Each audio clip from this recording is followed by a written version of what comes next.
Welcome to Hello Chaos, the unfiltered podcast for founders in the messy middle. No fairy tales here, just the real grind, the grit, and the chaos of what it takes to build a business. Today we have on our show Shanise Pearce. She is the founder and CEO of the Advocates Table, calling out of Columbus, Ohio, or near Columbus, Ohio. How's that? Yeah. Welcome to the show. Thank you so much for having me. Well, tell me, so what inspired you to start the Advocates Table? And is this your first entrepreneurial endeavor that you dove into? So, no, I used to have Sunday's Catering.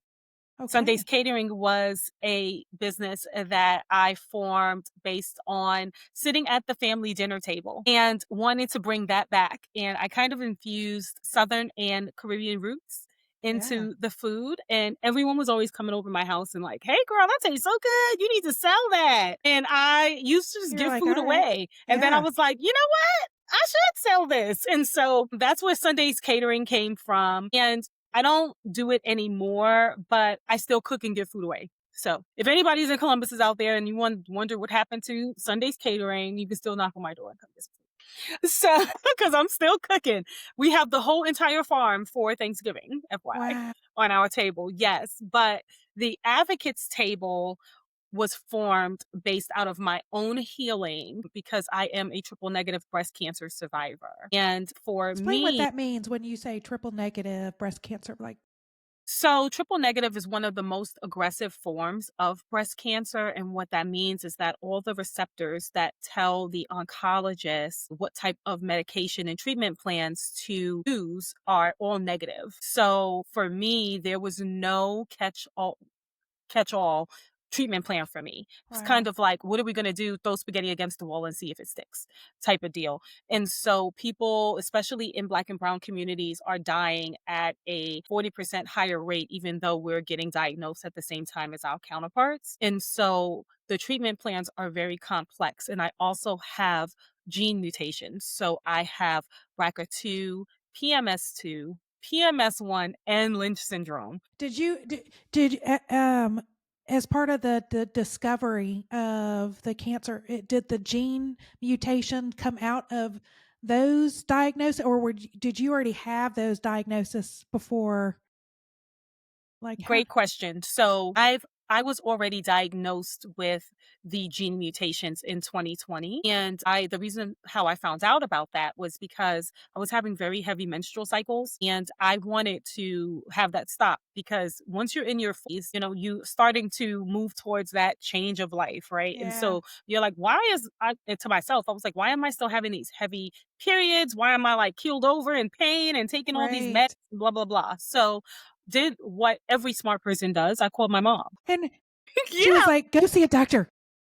I was like, "Mommy," and I still call at my big old age, I still call my mom mommy. So I'm like, "Mommy, like, why am I having these horrible periods?" And she's like, "You need to get a hysterectomy. Are you trying to have more children?" And I was like, "No, I'm definitely not." Right. And so I'm thinking that you can just walk into your GYN, gynecologist, and say, Yeah. "Hey, I want a hysterectomy." So that's That what I doesn't said. happen? It doesn't. No. And so my gynecologist was like, "Ma'am, we cannot just give you an elective surgery like that." And so another nurse practitioner came in and said, "Hey, well, since we know that you have gynecological cancers in your family medical history, how about we give you a genetic screening and we can use that as a baseline to Interesting. approve your hysterectomy." Okay. So that's how I found out that I had these gene mutations, which put me on the trajectory for preventative care. And that's when that started in the beginning of the pandemic Yeah. of Where 2021. the hospital stays were. Yes, luckily I was not I was in the hospital in 22, but that was for my hysterectomy. So it took a full year of prevention Wow. for me to feel good enough to say, let me go ahead and take that leap and get that complete hysterectomy, which changed my life from that point because with all of the preventative care that I was doing, I was going to get mammograms at the beginning of the Yeah. year and then breast MRIs halfway through the year because of the BRCA2, because of the PMS to, I was getting colonoscopies, endoscopies every year. So they is that how they uncovered the cancer? No. So the cancer was uncovered with the well, I was getting the mammogram. The mammogram in January of 2023 came back clear. In October of 2023, I was going for my preventative breast MRI. Yeah, When I came upstairs to see my breast doctor to do the manual exam, I was getting dressed to get ready to leave because the manual exam didn't uncover anything. right. He said, "Oh, we got your results from your MRI that fast." And I was like, "Okay." So she was like, "Let me just look at it, but keep getting dressed. We'll see you again in 6 months." As I was getting dressed, she said, "I see something." And I'm like, "Well, what do you see?" And she was like, "It doesn't really look like anything that I've ever seen before. It was just two little dots that were on top of each other, kind of like this." And she said, "What we're going to do is we're going to just send you around the corner to get an ultrasound. They'll look at it. They'll tell us it's nothing because MRIs pick up everything. And I did have Right, dense breast tissue. So it could, have been mistaken for something and then it really wasn't." She was right. confident that it wasn't anything. Yeah. So I went around the corner, got my ultrasound, and came back, waited like 20 minutes. They said, we still don't know what it is. Don't worry about it. We're going to just send you for a biopsy. I'm like, okay, well, hold up. Hold on. Now you're talking about needles. I was like, wait, that means you're going Yeah, to cut something out. What is that? How do you do right. that? And she was like, we just want to be sure since we can't really determine what it is. So the next week I had the biopsy, and the biopsy came back saying that I had stage 1, grade 3 invasive ductal carcinoma. Wow. And then I had ductal carcinoma in C2, which means that the cancer was in my milk ducts on my left breast. Nothing had went to the lymph nodes or anything, but that started my journey for through chemo. So I had 12 Yeah. rounds of chemotherapy immediately following, like November 6th. I They remember put you on a fast track. Yeah. yes, just because of the gene mutations and me being at a high risk. Having Lynch syndrome, it puts you at a high risk for many different types of Wow. cancers. So, yes. So, with that being said, all of that started my advocates table, that journey. Yeah. Well, cause and especially with the fact that it you got it caught early Mhm.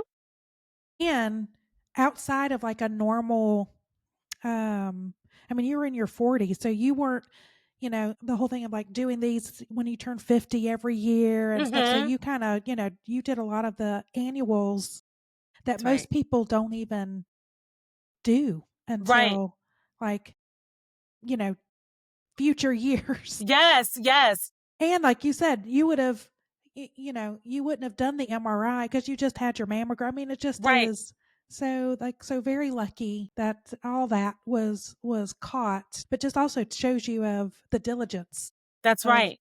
That's right. And the advocating for myself for me to continue on with the journey, because if I had not asked for the hysterectomy, I kind of thank my mom, because if she didn't tell me about the right, hysterectomy, I wouldn't have even asked the question.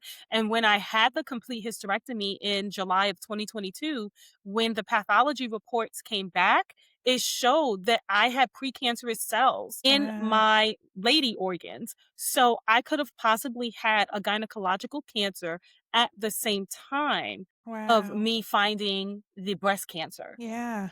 That is so the advocates table. So it's really focused more on like medical advocacy and women's health Yes. advocacy. Yes. Okay, And so it is focused on learning how to advocate for yourself, for, things like genetic testing, because for me, genetic testing came in advance of my diagnosis. Typically, a lot of women find out if they have a genetic predisposition once they are already diagnosed with right, cancer.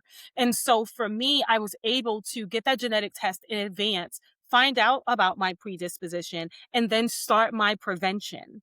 And so with that being said, the prevention is what helped me find my cancer early. There yeah, was no lump.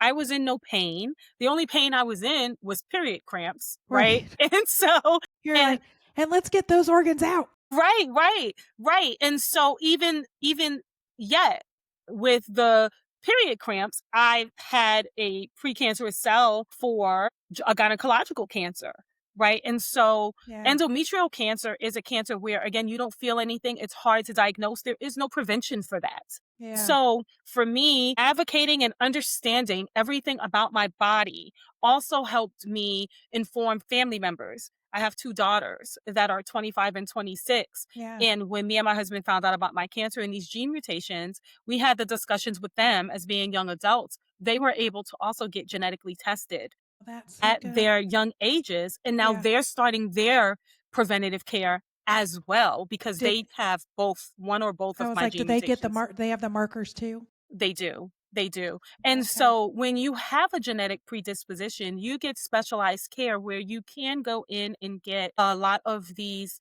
testings done in advance of the recommended age. Yeah. Like our 25-year-old just got her first breast MRI this year. And as we see, all I see is cancer commercials. I don't know if it's because I'm hypersensitive Right. sensitive Yeah. because I had Well, cancer. it's the algorithms that are getting Okay. you. That's what it's Okay, because I told my husband, I said, why am I always seeing a freaking cancer commercial? I don't remember this many right. in my life. They're like, "Oh, they've got you, girl. They know the Yes. keywords that Yes. And so that's kind of where the advocates table came from in my own journey and things that I was learning along the way. And in Black and Brown communities, learning about the disparities that we experience with a lot of things with access to care and stuff like that. Yeah. And also what worked for me in my treatments and care and talking to people. I joined a lot of boards. I sit on the boards for the American Cancer Society, for Susan G. Komen. I'm a brand ambassador for their Voices of Black Women Research Study. I do media. I just do it all. Right. And yes, I even testify for the passage of bills to, anything that I can do to help save a life is where the advocates table would Yeah. come in. So It's that's really how I like was born. building community, sharing stories, That's making right. people aware, kind of That's right. normalizing some things, maybe These getting out of the conversations, yes. conversations. Yeah. Yes, and I love to find the gaps in processes, and Yeah. when that is what I focus on. That's why the advocates table is so different because there are a lot of organizations that are out there that just talk about the research and things like that and helping to get donations for research and stuff, but nobody really talks about the why or what's going on when you're sitting there and you can't communicate effectively with your medical Right. team, or how do you ask a question? What questions do you ask when you go in? You're so overwhelmed with the test results. What does that mean? What are the next Right. How to steps? navigate all of that. Yes. Yes. Mm. So, going from the being a chef, kind of a culinary founder, entrepreneur, Look, I'm no Gordon Ramsay. to then to doing this in such a specialized and it's healthcare, which is so complicated and just a whole different universe. What's been the biggest like aha or surprise or just the shift and now starting this business compared to what you were building before? So for me, the aha moment is that change is constant. There's always going to be something that comes up.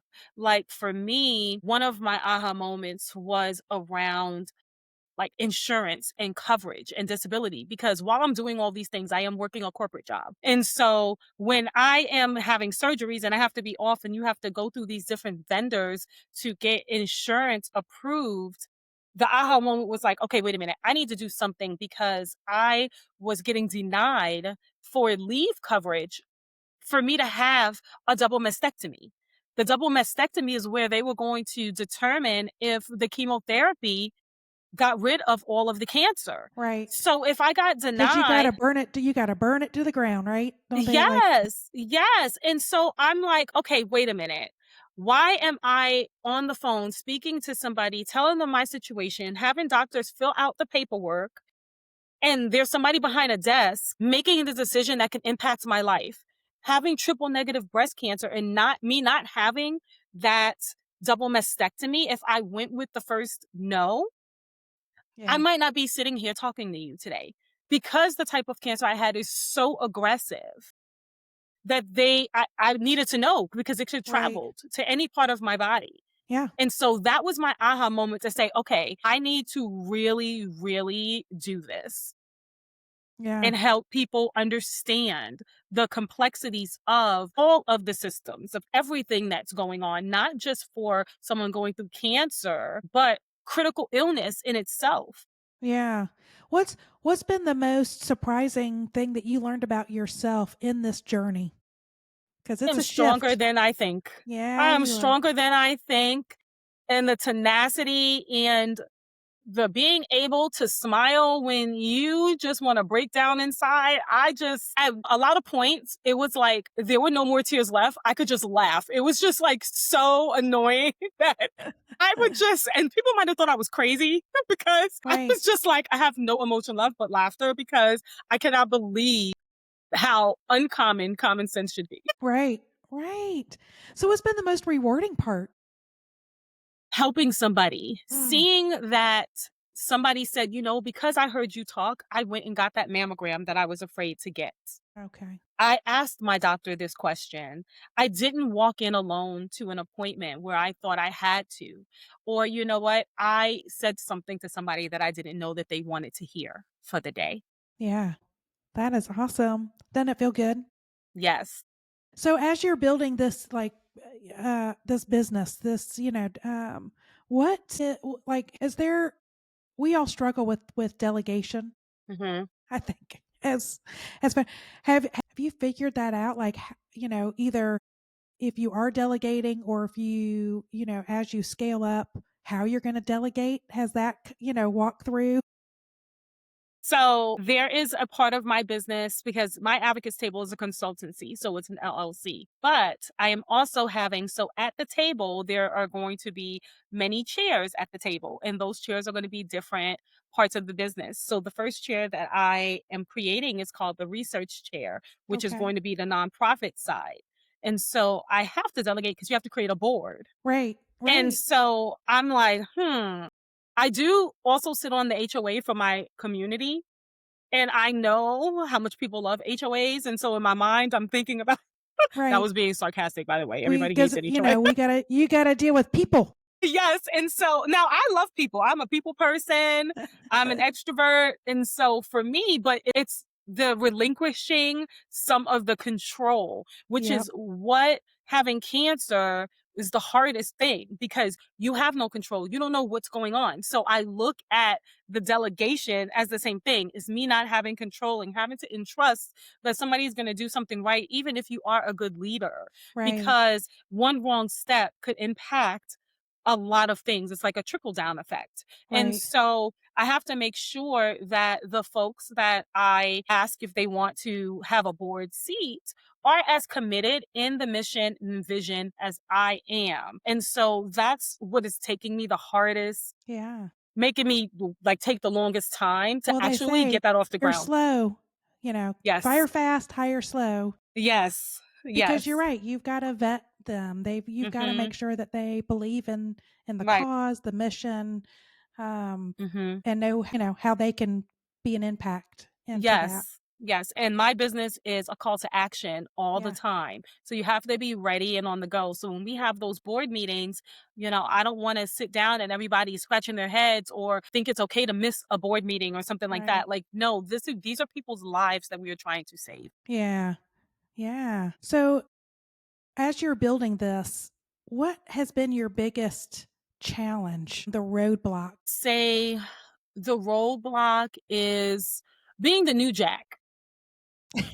You know, like I don't feel like I have any issue with networking and meeting people Yeah. and doing this and that, but being new, even if you would think like, okay, this is cancer we're talking about, right? So what is the big deal with saying I want somebody to come and speak for me or whatever? There is really a big, I want to say, like, now with the way society is and the height of everything, everybody wants you to share in your story, but nobody wants to pay you for it. Nobody wants to. That's right. Everybody, and these big organizations, they're making money off of you, but you can't. When you want to step out on your own, it's very difficult Yeah. to say, hey, you want me to sit on the panel? Okay. Like Where are you it's the gonna value. it's Like the my value, right. yeah, The more and more that you do, when is it a right time to say, "Okay, I can't do this for free anymore. I need to monetize this because it's my time." Like, you can't expect me to jump on a plane and go to right. Africa to talk, and My time is valuable and what I bring to yes, the table is valuable. yes, And it yes. is, I think it's one of the hardest things that we as founders, especially, as you're kind of building up that solopreneur Mhm. consultancy first, it is, it's it's defining the value and the value proposition and then how to tell that story. We had a founder on, the episode hasn't aired yet, but he gave a really good explanation of saying you got to think of yourself, the founder, the solo part of, it's your own product. Right, Your whole self is the product. So it's like how do you create that value, tell that value and market that value? right. And it's harder when Yeah. it's us, right? Mhm.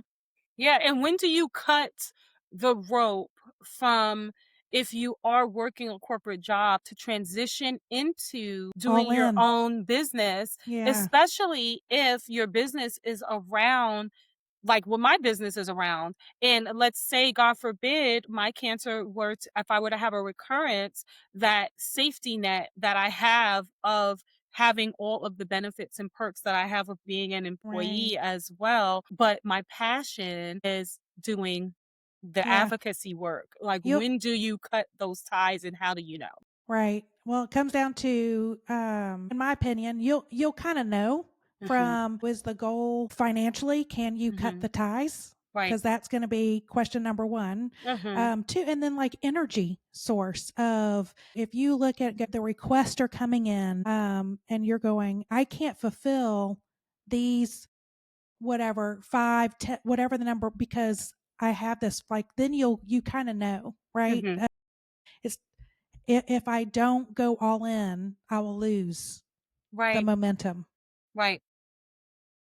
and but you'll feel it. You'll feel it in your back. Like every founder we've talked to, you come up to that moment, Hmm. and it will become like the biggest kind of aha. Right. You'll feel it like energy wise. You'll feel it around the people, the tension Hmm. around you, and then you just have to run the numbers, the Yeah. math. Does Yeah. it make sense? Is the math mathin', like the Is kids the say. mathin'. And some, it's like, some, even if the math is math, like even if it's not like a hardcore of, well, I'm not making the money yet, but it's what's the opportunity cost if you don't, Right, make that leap, because then it amplifies, right? right. Now you can go all in. Mhm. But yeah, it is like I said, you'll feel this tension Right. of all around you, and then you're like, okay, what is it going to take? What do we need to do? Either, Yes. but it will hit you like a barrel of bricks. I'm waiting. So Bricks, get where are you? ready, get ready.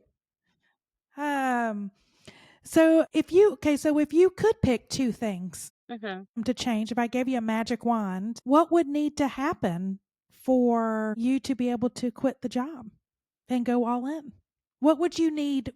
I get the financial, but like, what is it? Is it, have you quantified that of this many requests, or, I need to be able to travel to these places, or, or I need to build the framework here. Like, have you quantified that? Yeah, so for me on the consultancy side, it's that contract, right? Mm, That big opportunity to right, present itself for me to be in a space where there's the need. And I feel like there is the need, but a lot of hospitals are calling that patient experience, right? But how much experience do they really have on the patient if they are not really leading by what the patients are telling them? What right. about real life lived experiences, not people that you hire to say, okay, let me answer this call or how many cards I get. Right. What is that reputation management? Those are some of the things that I offer in my consultancy Yeah. Like because patient of me.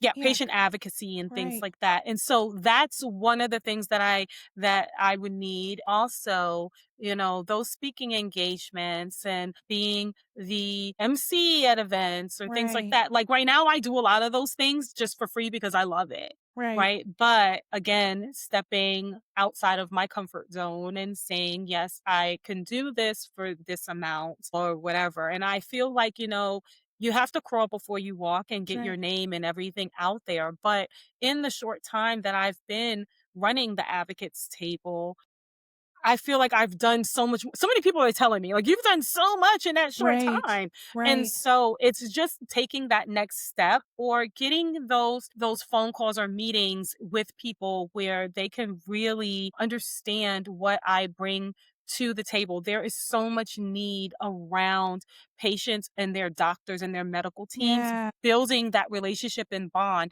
so that that comfort level is there. There's so many gaps in things that I do, which is why the advocates table is so broad. I don't have okay, well, this is what we're doing over here. It's anything that somebody comes to me and talks right, about, we help advocate for. If it's around that access to care, that equity, the conversation, the comfort level, it's everything. right.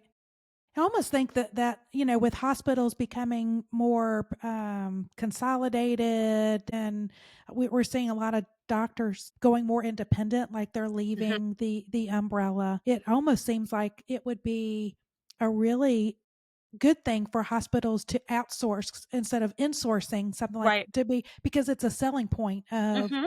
hey, we're an advocate, we're a bridge between all the doctors, these independents, or whether hospital or the doctors that are inside of the system, but to be a shared but an independent kind of advocate that everyone kind of pays into, Right. right? Right. Because a lot of them are trying to cut FTEs, a lot of them are trying Yes. to cut that. Well, this is an easy, adaptable, agile Right. solution Mhm. for, again, being that connector, being that bridge, being the advocate. Right. And being somebody that can relate and be relatable to patients of different demographics as Yeah. well. I've had discussions in hospital settings with PCAs, nurses, where they say there is a barrier in communication and there's a breakdown that they don't Mm, know how to necessarily communicate with a lot of different demographics. yeah. And for me, it's easy because, Right. I am who I am. And in my career, I've done a lot of work in diversity, equity, and inclusion, when we could say that. Yep. I've done a lot of work in that That's right. background. And I feel like, people are able to open up when there's a comfort level there. So again, Trust. Yeah. yes, How and do you build trust is the trust? first thing. And for me, like today, I didn't tell my husband yet when he comes in, because I went back into on the chemo floor today when I went for a post-op appointment, and I sat with someone while she was getting her chemo done. And it was emotional for me a little bit, but she was so happy that I was there. I bought her lunch. I went and bought her, she saw these little breast cancer socks. I went downstairs to the store. I bought her those. Yeah. I brought it to her, and it just brightened up her day to have somebody that was there with her because she was alone. Mm, And so things like that. And when she was getting her needle put in for her chemotherapy, because she does it intravenously and not through the yeah. port, having somebody to distract her because she didn't like needles, it made all the difference. Makes it easier for the Yes. nurses, like Yes. everybody around the whole, Yes. yeah. Yeah. Oh my gosh, yeah. Give me goosebumps. So you've gone through a big journey, and a very personal journey. How are you, and then with this, startup, it's crazy, I mean, like the amount of stress. How are you dealing with that? Do you have routines? Do you have disciplines? Do you do like what do you do to kind of like just release? Color. Okay. I love to color. I didn't know I loved it until I was going through just basically healing from surgeries. Right. And I had a really good friend come over, and she came over with a coloring book and some colored Those like pencils. adult coloring books, right? With that, Yes! yes, I And I love was like, them. "What am I, a baby girl? What are you giving me this color?" And so but I It's sat so down. therapeutic. It is Yes! so therapeutic. I Yeah. sat down and I started to color. Now, mind you, I do not like color pencils anymore or crayons. I've graduated to markers. There you go. My husband is so agitated with how many markers and coloring books and all these things, but when I color, my mind is clear. Yeah. And I only think about what I'm doing, and it's just so relaxing that I actually incorporate that into the advocates table. And I Nice. use healing and coloring and meditation and all that together to help people clear their mind and use that as some mindfulness. Yeah. What do you want, like, a year from now? What do you want the company to look like? I want my company to grow to be as big as a Susan G. Komen or American Cancer Society. Okay. That's how big Big I want vision. my Yeah. yes, yes. And that is my goal. And I feel like it can be done. All right. I know it can be done. Not We're I yeah, feel. that's right. Not yeah, not think, it is. Yes, yes. What's the best piece of advice as you've started this? Either you've learned that you want to share with other founders or somebody told you like a great piece of advice, founder advice, um, that really has influenced you and impacted you. Say no risk is too grand if you know what your goals are and what your passions are. Don't be afraid to take that leap and just go for it. I think that's like it's mindset. You Mhm. can do it. You Yeah, want to do it, you can do yeah. it. You might already be doing it and not know, just like I was cooking. I was Right. already cooking. Yeah. Like we just didn't put a dollar amount on I it. just didn't put a dollar amount on it. So we all have gifts, right? It's Yes. how do we share them and then how do you monetize them if Yes. they're valuable? And let the world lead you, because sometimes you think you know what's the best thing for you and you don't know that Mm. it could be something else. Like I tend to say, cancer happened to me, but it happened for me as well. Well, that's such a Because, good saying. yeah, I love it. All right. So if you had to sum up your journey, your entrepreneurial founder journey, what word would you use to describe it? my word is trajectory. Whoa, that's a Yes. good one. Yes. Why'd you choose that word?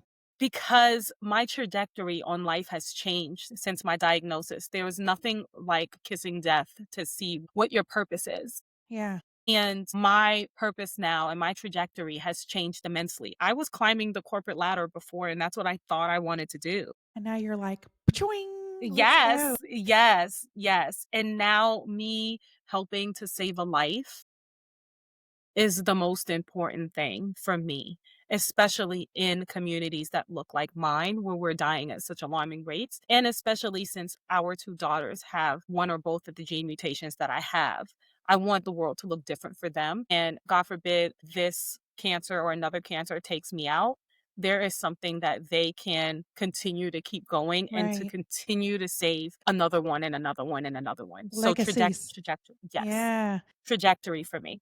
And then looking at the next chapter in your journey, what word would you like to describe that chapter? Change. Change. Yes. Lives changed. Yes, because of me, everything changed. Everything That's changed. right. Ah, I love those words. Yes. And if we met up a year from now, I'm up in Ohio. I'm gonna come see you. Yeah. What would we be celebrating? What win would we be celebrating a year from now? That in Black and brown communities, more in it reversed from us having high mortality rates to having higher survival rates. That's a great goal. Yes. We're gonna do it. Manifesting it, Yes. putting it out there. Yes. Yes. I love it. Oh, Shani, this is great. I've loved having you on the show and hearing your story and your journey. Thank you. But before we go, where can people get a hold of you, support you, donate to you? Like, what do you need to Yes. have happen? Tell us, Yes. tell us all the So stuff. Yes. And so I can be found at theadvocatestable.org. And on theadvocatestable.org, one of my biggest goals would be for me to host an event where we talk about genetics and have the possibility to reduce costs for genetics testing. And so we do have a support us tab on our website where you can go to and you can donate as much as you want or as little as you want. Everything helps go towards that goal. But also love if you're a hospital or if you're a doctor that's out there and you hear this podcast and you would love to speak with me, definitely reach out. I do have a another form on my page where you can reach out to me and we can have a discussion. You can also find me on LinkedIn at Shanise Pearce. My name is spelled Shanise, is the first name, last name Pierce, Pearce. And I have newsletters on there. I also do spotlights of people that are doing amazing things in the community where they're also advocating for change and they have the same call to actions as I do, whether you be a survivor, a doctor, pharmacist, whatever it is, you're helping the community. I want to spotlight you and show the world how amazing you are. That's fantastic, and we Thank will you. tag and promote this as much as we can. Thank you. Thank you for coming on and seriously telling us the important work and the vision that you have. Yes, thank you so much. Well, and that's a wrap on today's chaos, but the journey doesn't stop here. If you found yourself nodding along, laughing, or saying, Yes, Shanice, I agree, make sure to subscribe, share, leave us that 5-star review on Spotify, or you can dig deeper into our founder resources and tools or more episodes over at orangewip.com, and that's orangewip.com for work in progress. Until next time, stay curious, stay scrappy, and remember, we are all a work in progress. Until next week, see you again.